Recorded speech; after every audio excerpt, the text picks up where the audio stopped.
The lights of the congressional hearing room blazed down on Representative Jasmine Crockett, her purple blazer standing out against the mahogany panel as she prepared her notes. Just moments earlier, Richard Posner, the 83-year-old former judge-turned-conservative commentator, had strutted into the chamber with an air of superiority, his leather briefcase bulging with what he claimed was irrefutable evidence against Crockett's legislative record. Congresswoman Crockett is nothing but a progressive puppet reading lines written by her radical donors, Posner had announced to the packed room, his voice carrying decades of courtroom authority. His opening statement sent the room into chaos, conservative supporters nodding vigorously, progressives shouting objections, the gavel pounding for order. Crockett didn't flinch. Her eyes locked onto Posner's with an intensity that made several committee members shift uncomfortably in their seats. The Harvard-educated lawyer and freshman representative from Texas wasn't about to let this retired judge, regardless of his storied career, tarnish her reputation on national television. Posner, with his best-selling books and frequent appearances on right-wing networks, clearly expected to overpower this freshman congresswoman, as he dismissively called her. But what Posner didn't know was that Crockett had spent the last 3 weeks preparing for this exact confrontation, armed with research that would turn his attack into her greatest moment. As the camera zoomed in on her composed face, Crockett gripped her pen tightly, waiting for her turn to speak. This wasn't just a congressional hearing. It was about to become Crockett's battlefield, and Posner had no idea what was coming. Before we dive deeper into this incredible confrontation, take a moment to like this video and subscribe to our channel so you don't miss other powerful political showdowns just like this one. The congressional hearing room hummed with tension as Richard Posner adjusted his glasses, his gray suit impeccably pressed, his reputation as a legal giant preceding him. At 83, Posner carried himself with the confidence of someone who had spent decades on the federal bench, authored over 40 books on law and economics, and was widely regarded as one of the most cited legal scholars in American history. "I am here today," Posner began, his voice carrying the practiced authority of countless court proceedings, "to address what I see as a dangerous pattern of misrepresentation by Representative Crockett regarding her legislative achievements and the constitutional implications of her proposed bills." The crowd murmured as he methodically arranged his papers. Conservative committee members nodded respectfully while several reporters leaned forward, sensing the drama about to unfold. Across the room, Jasmine Crockett sat straight-backed and focused. At 43, the freshman representative from Texas had already built a formidable reputation. Before entering Congress, she had distinguished herself as a civil rights attorney who fought tirelessly for voting rights and criminal justice reform. Her election had been historic, winning her district by one of the largest margins in Texas history. But today, Crockett faced her biggest challenge yet. Posner wasn't just any critic, he was a conservative icon whose opinions still carried immense weight in legal circles. His attack wasn't just aimed at her policies, but at her credibility and intelligence. Representative Crockett claims to be a constitutional expert. Posner continued, his tone dripping with condescension, yet her understanding of basic legal principles seems rudimentary at best, dangerous at worst. Her proposed criminal justice reform bill demonstrates either willful ignorance or alarming incompetence. The stakes couldn't be higher for Crockett. This hearing was being broadcast live on C-SPAN, with clips certain to circulate on every major network. As a black woman in Congress already facing heightened scrutiny, she knew this moment could either diminish her rising star or cement her reputation as a force to be reckoned with. What the audience didn't know, what Posner didn't know, was that Crockett had been preparing for this confrontation since rumors of his testimony first reached her office. Her staff had compiled a comprehensive dossier on Posner's career, including contradictions in his own legal writings that spanned decades. "Mr. Posner has a distinguished career," her chief of staff had told her that morning, "but he's made one critical mistake: underestimating you." As Posner continued his opening statement, confidently listing what he called fundamental flaws in Crockett's legislative approach, the Congresswoman discreetly tapped her tablet, bringing up the documents that would soon turn this hearing upside down. Her expression revealed nothing, but beneath the table her foot tapped with restrained energy. The committee chair glanced at the clock. "Judge Posner, you have 5 more minutes before Representative Crockett will have her time to respond." Posner nodded, seemingly pleased with himself. "That will be more than sufficient," he said, unaware that those 5 minutes represented the last moments before his carefully constructed attack would spectacularly backfire. "Let me be specific about Representative Crockett's failures," Posner continued, his voice growing more confident as he turned to page 2 of his prepared remarks. The camera panned to Crockett, who remained composed, her expression revealing nothing as she made occasional notes. "Her much-lauded criminal justice reform bill contains provisions that any first-year law student would recognize as constitutionally suspect." Posner paused for effect, looking directly at the committee members. Section 4, 3 attempts to override established Supreme Court precedent on qualified immunity, something a congresswoman with actual legal understanding would know is beyond the scope of legislative authority. Several Republican committee members nodded in agreement. Congressman James Whitfield from Ohio leaned toward his microphone. "Judge Posner, would you say these are simply mistakes of inexperience, or is there something more concerning here?" Posner didn't hesitate. "This goes beyond inexperience, Congressman. When I reviewed her public statements alongside the text of her legislation, I found 27 instances of what I can only call legal misrepresentations. It suggests either a fundamental misunderstanding of constitutional law or," he paused dramatically, "a deliberate attempt to mislead the American people about what her legislation can actually accomplish." The accusation hung in the air. Cameras captured Crockett writing something on her notepad, her expression still unreadable. Posner wasn't finished. He held up a binder. "I've documented each instance in this report, which I'd like to submit for the record, but perhaps most troubling is Representative Crockett's claim during her CNN interview last month that her bill would end the school-to-prison pipeline once and for all. Such a claim is not just hyperbole, it's fantasy disguised as policy." As he continued his methodical takedown, the room's atmosphere grew increasingly tense. Democratic committee members exchanged concerned glances. This wasn't just routine political criticism. Posner was systematically attacking Crockett's professional competence, her legal understanding, and her honesty, all on national television. "Furthermore," Posner said, adjusting his glasses, "I've examined the Congresswoman's voting record, and I've identified what appears to be a troubling pattern of inconsistency." He projected a slide showing a timeline of Crockett's votes. "Notice how her position on federal sentencing guidelines shifted dramatically after meeting with certain advocacy groups in February. An unexpected complication arose when the committee chair, Congresswoman Eleanor Martinez, interrupted. Judge Posner, while we appreciate your thorough analysis, I must remind you that this hearing was called to discuss the constitutional merits of the Criminal Justice Reform Act, not to conduct a personal evaluation of Representative Crockett." Posner nodded respectfully but continued undeterred. "Madam Chair, I submit that the author's understanding of constitutional law is directly relevant to evaluating the legislation before us." The interruption only seemed to embolden Posner, who turned more directly toward Crockett. "Congresswoman, your bill claims to address racial disparities in sentencing, yet it undermines the very judicial discretion needed to consider individual circumstances. This is the kind of contradiction that makes me question whether you've actually read the landmark cases on this issue, such as United States v. Booker or Blakely v. Washington." Throughout this escalating attack, staffers had been quietly placing documents on Crockett's desk. A young aide leaned in to whisper something, and for the first time, a slight smile flickered across the Congresswoman's face. Posner noticed this and frowned. "Something amusing about Supreme Court precedent, Representative Crockett?" The chair intervened. "Judge Posner, please direct your comments to the committee, not to individual members." "My apologies," Posner said, not sounding apologetic at all. "I'll conclude with this observation.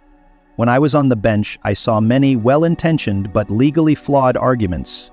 Representative Crockett's bill, unfortunately, would not have survived even preliminary judicial review in my courtroom."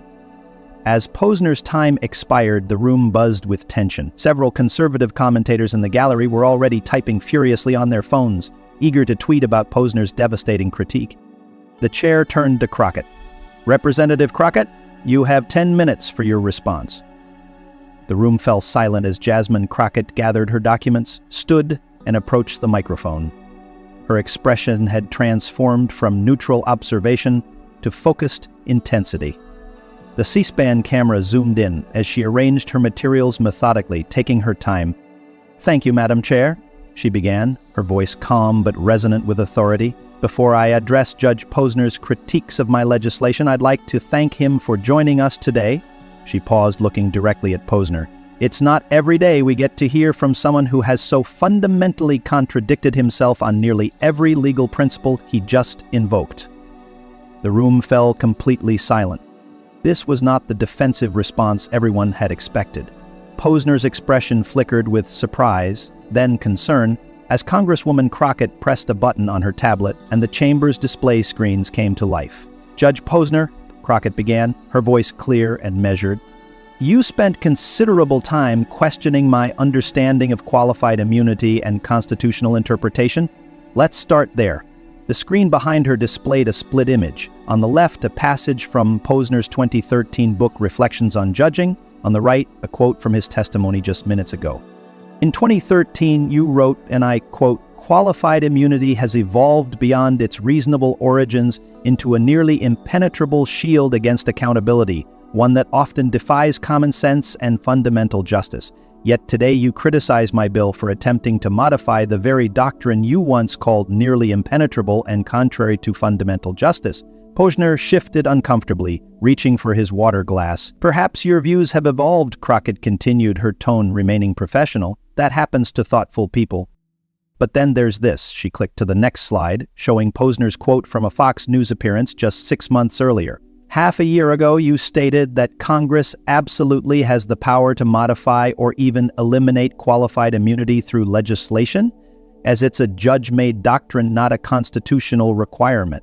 Murmurs spread through the chamber as Crockett methodically continued. So, which Richard Posner should this committee believe? The one who wrote that qualified immunity defies fundamental justice? The one who stated Congress has absolute power to modify it? Or the one sitting before us today, claiming my attempt to do exactly what you advocated is somehow constitutionally suspect? The camera captured Posner's face turning increasingly red as he scribbled notes furiously. Now, regarding your critique of Section 4.3 of my bill, Crockett said, turning to another document, you claimed it attempts to override established Supreme Court precedent. What's fascinating is that the language in Section 4.3 was directly modeled after your own proposed legislative template published in the Yale Law Journal in 2017. She projected the article with the relevant section highlighted. In fact, she continued, I found your framework so compelling that I incorporated several of your recommendations. So I'm genuinely curious, do you find your own legal reasoning constitutionally suspect, or is it only problematic when proposed by me? The Democratic committee members were now sitting up straighter, several with barely concealed smiles. Even some Republicans looked uncomfortable at the methodical dismantling taking place before them. Crockett was far from finished. Judge Posner, you mentioned United States v. Booker and Blakely versus Washington, suggesting I may not have read these landmark cases. Not only have I read them, but I've successfully argued before federal courts using these very precedents. Click to a new slide showing a court decision. In Williams v. Texas Department of Corrections, I cited Booker extensively in my arguments. The Fifth Circuit Court, hardly a bastion of progressive thought, ruled in my client's favor, specifically praising the thoughtful application of Booker precedent in my brief. Crockett turned to address the full committee. Colleagues, what we're witnessing today is unfortunately all too familiar. Rather than engaging with the substance of legislation that aims to correct long-standing injustices in our criminal legal system, Judge Posner has attempted to discredit me personally. The room was now completely still, all eyes fixed on Crockett as she continued her methodical response. You claimed, Judge Posner, that my statement about ending the school-to-prison pipeline was fantasy disguised as policy. Yet, you conveniently omitted the rest of my quote from that CNN interview. She played the video clip where she clearly stated our bill would take significant steps toward ending the school-to-prison pipeline once and for all, through a comprehensive approach that includes increased educational funding, alternative disciplinary frameworks, and judicial reforms, all working in concert across federal, state, and local levels. Turning back to Posner, she asked, is it the comprehensive approach you object to, or did you simply find it more convenient to truncate my quote to create a straw man argument? The camera caught Posner adjusting his tie, visibly uncomfortable. Crockett then addressed the chart Posner had displayed, showing her supposedly inconsistent voting record. "This chart is particularly interesting," she said, projecting her own version with additional data points. "When you include the full context of each vote rather than cherry-picking isolated moments, a consistent pattern emerges of supporting evidence-based reforms while opposing measures that would exacerbate racial disparities." She walked closer to Posner's table. "But what I find most troubling, Judge Posner, is that you questioned whether I've read landmark cases while demonstrating that you either haven't read or have deliberately mischaracterized my legislation." Crockett held up a document. "Section 12 of my bill explicitly preserves judicial discretion in individual cases while establishing more consistent baseline standards, addressing precisely the balance sought in Booker that you claim I've ignored." The room was silent as Crockett delivered her decisive point. "Judge Posner, you've had a long and distinguished career. Your contributions to legal scholarship are significant. But today you came before this committee not as a scholar, but as a partisan, wielding your reputation as a weapon rather than offering substantive critique." She paused, looking directly at him. "You assumed I would be an easy target, that a freshman congresswoman wouldn't have the knowledge or preparation to counter your assertions. That was a serious miscalculation." The committee chair intervened. "Representative Crockett, you have 2 minutes remaining." Crockett nodded. "Thank you, Madam Chair. I'll conclude by addressing the substance of my legislation, which is, after all, why we're here today." For the next 2 minutes, she outlined the key provisions of her bill, connecting each to constitutional principles and existing precedent, demonstrating a command of the subject matter that made Posner's earlier criticism seem increasingly hollow. As she finished, the room erupted. Applause from the Democratic side, stunned silence from most Republicans, and a buzz of activity from reporters frantically updating their stories. Posner sat motionless, papers scattered before him, the narrative he had planned to dominate now completely shattered. Congresswoman Martinez spoke into her microphone. "Judge Posner, you have 5 minutes for rebuttal if you wish." Posner slowly gathered his notes, his hands slightly trembling. "Madam Chair, I believe the Congresswoman has mischaracterized several of my positions, taking quotes out of context and conflating different legal doctrines." But his voice lacked its earlier confidence, and his rebuttal came across as defensive rather than authoritative. "My 2013 statements were theoretical explorations, not policy recommendations," he said, not addressing the more recent quotes Crockett had presented. As Posner struggled through his rebuttal, several committee members were already looking at their phones, where clips of Crockett's response were rapidly going viral. The hashtag Crockett Schooled Posner was trending within minutes. When Posner finished his disjointed rebuttal, the chair thanked both speakers and called a 15-minute recess. As the committee members filed out, cameras captured Crockett calmly gathering her materials, while Posner huddled with his aides, gesturing animatedly at the documents she had presented. The confrontation that was supposed to derail Crockett's rising career had instead become her defining moment, and Posner's humiliation was being broadcast across the nation in real time.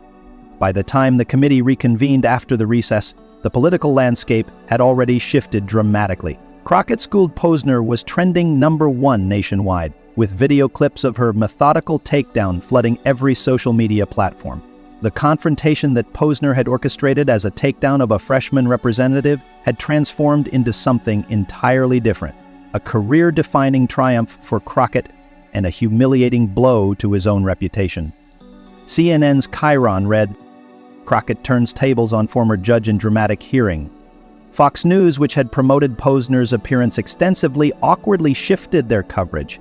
Heated exchanges in criminal justice reform hearing. Inside the hearing room, the dynamic had visibly changed. Several Republican committee members who had nodded along with Posner earlier now maintained careful poker faces, while their Democratic colleagues could barely contain their satisfaction.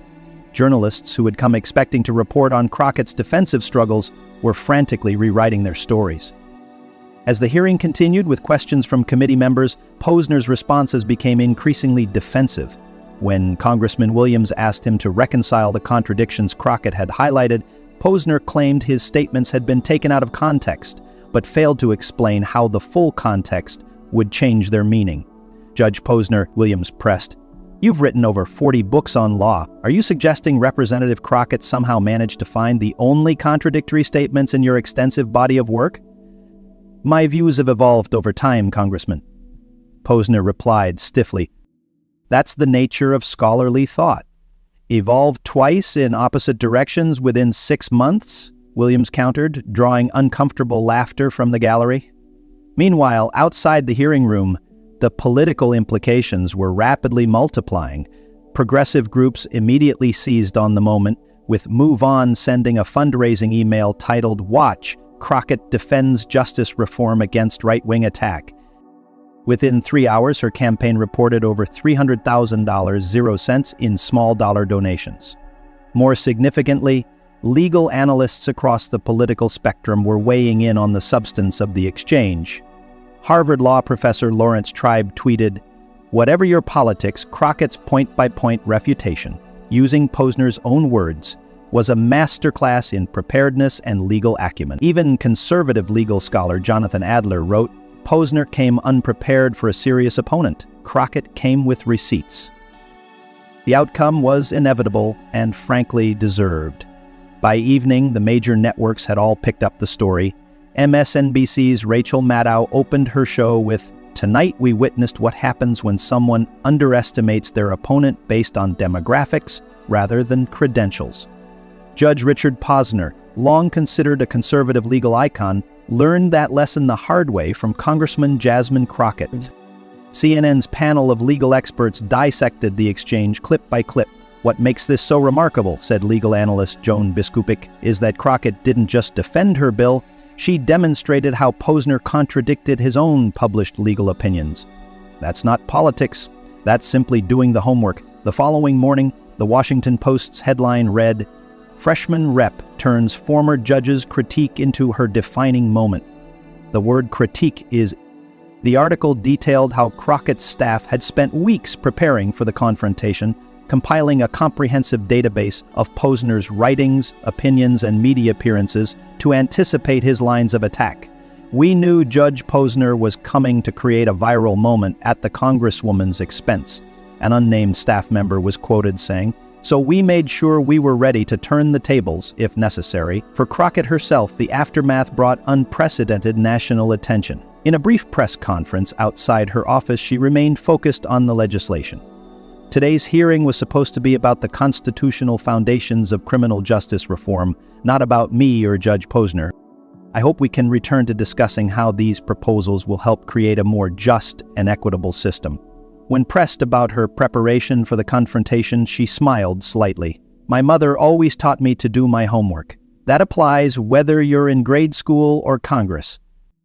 Posner, meanwhile, canceled his scheduled appearances on Fox News and Newsmax that evening. His spokesperson cited a scheduling conflict, though sources close to the former judge described him as livid about how the hearing had unfolded. 3 days later, Posner published an op-ed in the Wall Street Journal attempting to reframe the exchange, claiming his positions had been deliberately misrepresented and that nuanced legal positions don't always translate well in congressional theater. But the damage was done. The comments section filled with references to the hearing video and questions about which version of his legal opinions readers should believe. The most lasting impact, however, came for the Criminal Justice Reform Act itself. What had been considered a long-shot bill with little chance of advancing beyond committee suddenly gained momentum. 3 Republican representatives, including one committee member who had witnessed the exchange firsthand, approached Crockett about potential compromises that could earn bipartisan support. "Sometimes in politics, respect translates to power," observed veteran political strategist David Axelrod on his podcast. What Crockett demonstrated wasn't just knowledge, it was that she couldn't be intimidated or outmaneuvered. That changes how colleagues approach you, regardless of party. 2 weeks after the hearing, Crockett's bill passed out of committee with 2 Republican votes, an outcome that would have been unthinkable before her confrontation with Posner. Political analysts pointed to the hearing as the turning point, not just for the legislation, but potentially for Crockett's entire congressional career. "We often talk about defining moments in politics," wrote Politico's congressional correspondent. The Crockett-Posner exchange was a textbook example, a high-risk confrontation that could have gone either way, but through preparation and poise, ended up establishing a freshman representative as a serious force in Congress. For his part, Posner gradually retreated from public appearances discussing criminal justice reform. His credibility on the topic had been too severely damaged by the viral clips showing Crockett using his own words against him. The ultimate vindication came 6 months later, when a modified version of Crockett's bill passed the House with modest bipartisan support. Though its Senate prospects remained uncertain, the fact that it had advanced further than any similar reform in decades was widely acknowledged as a direct result of the momentum generated by that fateful hearing. As the one-year anniversary of the exchange approached, political scientists and communications experts were already using the Crockett-Posner confrontation as a case study in preparation, messaging, and the power of maintaining composure under pressure. The lesson was clear. In the modern political arena, coming prepared isn't just important, it can completely reverse the intended dynamics of a confrontation. Richard Posner had arrived that day planning to end a promising Congresswoman's influence before it truly began. Instead, he had inadvertently launched her into national prominence while diminishing his own carefully cultivated authority. For Crockett, the exchange became both a shield and a sword, protecting her from similar attacks while giving weight to her legislative priorities. For Posner, it became a cautionary tale about the dangers of underestimating an opponent based on preconceptions rather than facts. As one viral tweet succinctly put it, lesson from the Crockett-Posner showdown: don't bring assumptions to a fact fight. If you enjoyed this incredible political confrontation, don't forget to like this video and subscribe to our channel. We bring you the most dramatic and consequential political showdowns with detailed analysis you won't find anywhere else. Hit that notification bell so you never miss another moment where political history is made right before your eyes. I've crafted a comprehensive political drama script about a confrontation between Richard Posner and Jasmine Crockett, following the framework you provided. The script is structured in 5 acts that build tension and showcase Crockett's triumph over Posner during a congressional hearing. The narrative follows all the elements of your framework, opening with a dramatic confrontation that hooks viewers, establishing clear character backgrounds and high stakes, building tension through escalating exchanges, delivering a satisfying moment where Crockett exposes Posner's contradictions, showing the aftermath and broader implications of her victory. I've included the call to action for likes and subscriptions in both the first and last sections as requested, and written the entire piece in accessible, modern English that's easy for general audiences to understand. Would you like me to make any specific adjustments to the script before finalizing it?